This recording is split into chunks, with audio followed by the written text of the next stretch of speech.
Welcome back, guys. I cannot believe we're 3 weeks into doing these videos, and I get more and more excited every day. I think about what could happen for the people that are taking these videos on and taking the time to watch them on a regular basis. And not that you just watch it once a week, you watch it probably every single day. It'll help you get where you want to go. Week one, as you know, we kind of talked about, self-reflection, who you are, what have you become, how did you get to who you are. Number two was about perception. And really how you're perceiving things, because things that are happening to you are less important than how you feel about what's happening to you. I mean, it becomes completely irrelevant once you replace feelings with simple logic. But here we are, week three, and what I really want to talk about is the process to really getting to where you want to go. The first and most important thing in life, if you want to change your life, you have to make a decision to do that. And I've said to people for years, there is no wrong decision in a commitment. The challenge is people make decisions every single day, but they're not committed around their decision.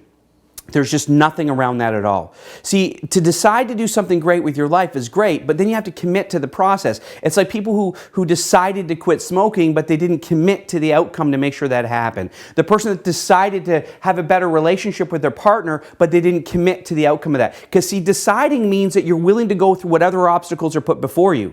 You see, if, for all of us that are in relationships, you completely understand that if you decide to have a better relationship, it doesn't mean your relationship will always be good. It doesn't mean it'll always be perfect. It means you're committed to get to the other side of the problem yet again. That's how that works. If you're a smoker and you decide to quit smoking, you're going to have cravings. You're going to want to smoke. You're going to need to smoke. You're going to rationalize why you must smoke, and that is better for you to smoke in that moment because it'll reduce your stress. See, that's rationalizing rather than getting to the other side because you didn't commit to the outcome, which is getting to the other side. The second part in making a decision, it isn't just as simple as making a decision. It's actually going to come all around the action plan to make that happen.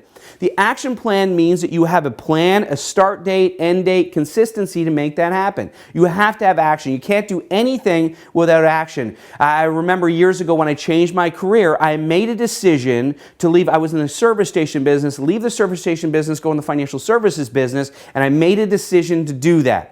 But I didn't just make a decision, sit at home in a chair and wait for somebody to knock on my door and show up and say, you can do this now. I had to take courses, I had to get re-educated, I had to make sure I was going to go work for a company I wanted to at that time, and all of these things I had to decide to do, but then I had to act upon them.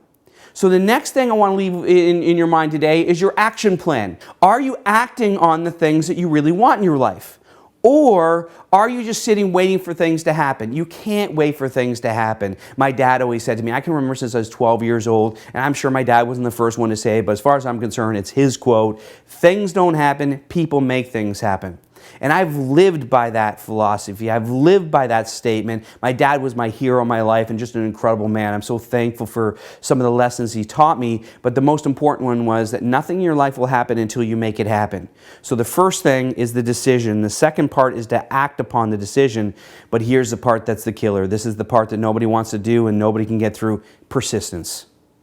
Without persistence and without the ability to prevail through the obstacles of life, you never get there. It's getting to the other side of whatever it is you want. So let's say you're currently in a financial situation. You're not happy about your financial situation. And I learned a long time ago, there's two things in life. There's problems and there's situations. Okay, a situation can be taken care of by a check. A problem is if you're sick and dying. Okay, so now let's distinguish right now, do you have a problem or a situation? I'd say for 90% of our viewers, you're in a situation. Right? So your objective is to get to the other side of that situation, but without persistence, it'll never happen. See, whatever you are today, whoever you are today, and your habits that you have today took you 10, 20, 30, 40, 50 years to acquire them. You can't suspect that in a moment's notice, you can change those things. You have to master the art of persistence. And the worst thing of persistence is persisting when it isn't working. It's like the person that joins a gym, January 1, New Year's resolution, going to get in shape, and by February 1st, they can't even remember where the gym was that they joined, right? That's the way it works because they weren't willing to persist. They went to the gym 2, 3, 4 times. They weren't immediately skinny. It's the person that, decided that they were going to lose weight. They ate right for 3 days, didn't get skinny, they quit on it. They decide they're going to have a better relationship. They're nice to their spouse for 2, 3 days. Day 4, they're back to their old selves, mistreating their spouse, and they expect their spouse to still be okay with it because there's 3 nice days. It doesn't work that way. Persistence is success in a nutshell. People who are successful since the beginning of time persisted. Walt Disney was declined 301 times for loans to start his company.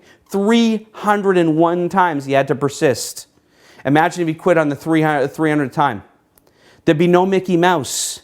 There'd be no Walt Disney. All those things that we all grew up with, all those things that are so important to our child wouldn't exist if that man didn't persist. You need to have a greatness of persistence, and it's within you to do that. We can do this, and we need to keep on these over and over again.